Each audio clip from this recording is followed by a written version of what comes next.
Chris Mitchell is back from Jerusalem, back in Jerusalem from his trip to Syria. And Chris, what did the people tell you? What are they saying is going to happen to them? Well, Pat, we talked to many people. We talked to military leaders, governmental leaders. We talked to church leaders. In terms of Christians, they're terrified, Pat. They're saying that if there's no protection for them, they're really fearing a possible Turkish invasion. At the very least, 20 miles of that security zone, most of the Christians live in that region. And they have two collective memories, Pat. First of all, last year we talked about Afrin. That's when the Turkish army, along with the Free Syrian army, came in, burned churches, looted, basically a population displacement. And the other thing, Pat, is they have a collective memory of the 1915 Armenian genocide. Many of the people we talked to, their parents, grandparents, their great-grandparents had come from there, resettled in that region. So they have a very severe fear of what Turkey's President Erdogan may do. Chris, you know, the intelligence community said that ISIS is not dead at all. The president has said, well, it's all finished. But ISIS is still active over there, isn't it?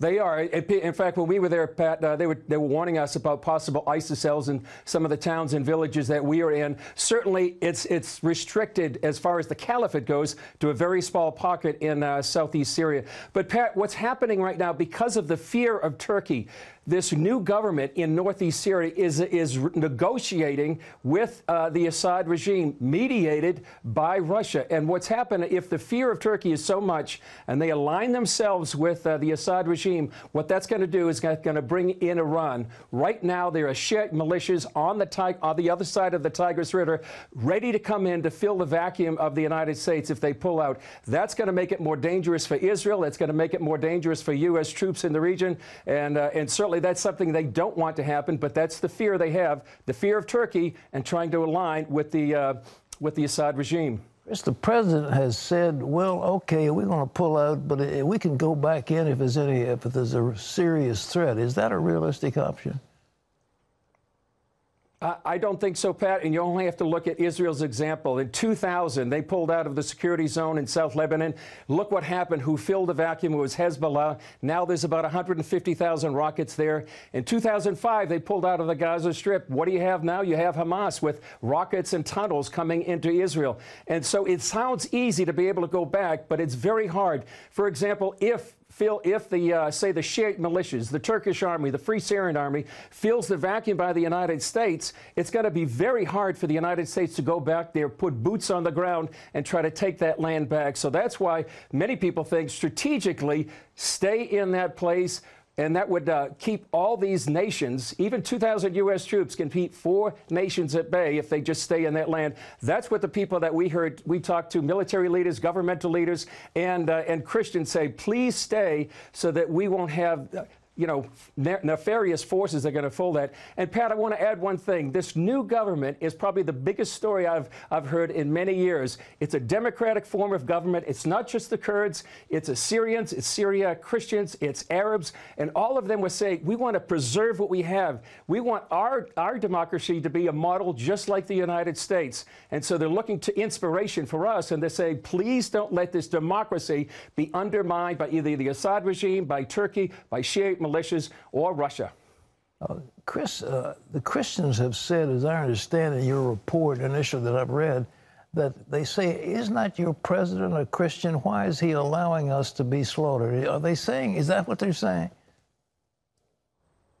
That's exactly what they're saying, Pat. And that was really one of the most poignant things. We had sat down with a pastor and his wife, and the wife was saying, we love President Trump. We know he's a Christian. We know he prays. But we wonder, does he know we're here? And they kept saying as well that in December, President Trump signed a bill that would protect Christians and other minorities in the Nineveh Plain in Iraq. But they're saying, what about us? There's about 100,000 evangelicals in Syria, Christians and Syrian Christians inside that region. And they're saying, don't forget us, that we're here. He may not have realized there were that many Christians in that region. And so that was the question they were asking us. Does he really know that we're here and that we're in peril because of Turkey, Shiite militias, the Assad regime, and even Russia? Chris, thank you so much. Chris reporting now from Jerusalem.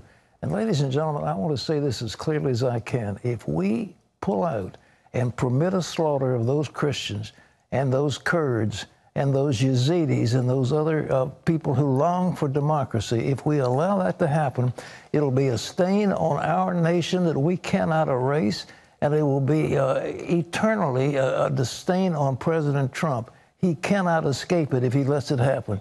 We've got to stay in there. But what I'm suggesting is that it would be so simple.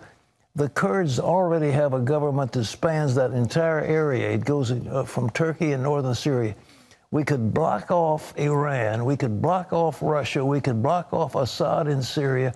We could block off the Kurds, if we have a viable country.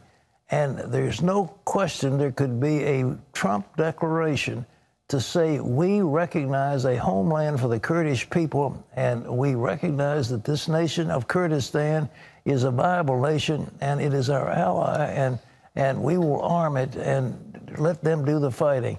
If it would be so simple to do, it'd be so brilliant, and it would just make the answer.